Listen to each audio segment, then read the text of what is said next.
ঈদের দ্বিতীয় দিনেও রাজধানীর বিভিন্ন স্থানে কোরবানি হচ্ছে।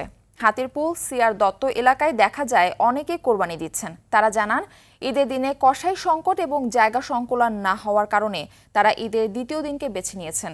কসাইরা অতিরিক্ত পারিশ্রমিক দাবি করেন বলেও জানান অনেকে।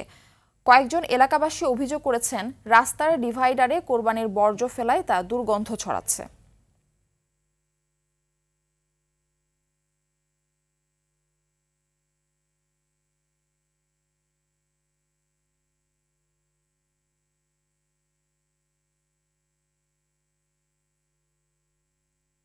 কারণ হলো যে ঈদের দ্বিতীয় দিন একটু ভেজাল কম থাকে, কষাই জলদি আসে, এই কারণে ঈদের দ্বিতীয় দিন দেওয়াটাই সুবিধা মনে করি। 3টা গরু আমরা 3 ভাই দিই। দেখা যায় জাগারও স্বল্পতার কারণ আছে, যে কারণে লোকেরও সময় কম, যে কারণে কালকে 2টা দিয়েছি, আজকে একটা দিয়েছি আর কি। দর্শক, ঈদের দ্বিতীয় দিনের পশু কোরবানির খবর জানাতে আমাদের সঙ্গে রাজধানীর লালবাগ এলাকা থেকে যুক্ত হচ্ছেন সহকর্মী এআর বাদল। বাদল, আপনাকে ঈদের শুভেচ্ছা। তো গতকাল যে পশুগুলো কোরবানি হয়েছে সেগুলোর বর্জ্য অপসারণ হয়েছে কিনা সেটা জানাবেন, এবং একই সঙ্গে দ্বিতীয় দিনে পশু কোরবানি সম্পর্কে আমাদের জানাবেন। মারফি, আপনাকেও ঈদ মোবারক জানাই। পাশাপাশি আরটিভির যারা দর্শক আছেন, আরটিভির পক্ষ থেকে তাদের সবাইকে ঈদ মোবারক জানাচ্ছি ঈদের দ্বিতীয় দিনে।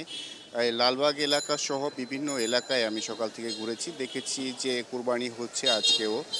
বিশেষ করে যারা বাড়ির মালিক বা শিল্পপতি, যাদের সামর্থ্য আছে একাধিক কুরবানি দেওয়ার, তারা ঈদের দিন কুরবানি দিয়েছেন এবং ঈদের পর দিনও কুরবানি দিচ্ছেন। আবার অধিকাংশ ক্ষেত্রে হয়তো তারা কষাই পাননি, এই কারণে ঈদের দিন দিতে পারেননি অনেকে, সেজন্য অনেকে আজ এই ঈদের দ্বিতীয় দিনে কোরবানি দিচ্ছেন। এই এলাকায় আমরা দেখতে পাচ্ছি যে রাস্তার উপরে কোরবানি হচ্ছে। আপনি দেখছেন যে একেবারে মেন রোডের উপরে কোরবানি হচ্ছে এবং রাস্তায় এই পশুগুলোর রক্ত পড়েছে, যেগুলো ধুয়ে আবার পরিষ্কার করার চেষ্টা করছেন যারা কোরবানি দিচ্ছেন তারা।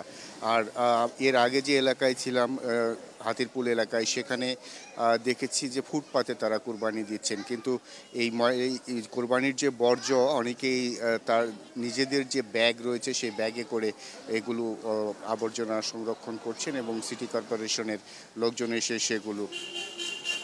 সেগুলো নিয়ে যাচ্ছেন। রাজধানীর বিভিন্ন এলাকায় ঘুরেছি, এখন পর্যন্ত আমরা কোথাও দেখিনি যে ময়লার স্তূপ পড়ে রয়েছে।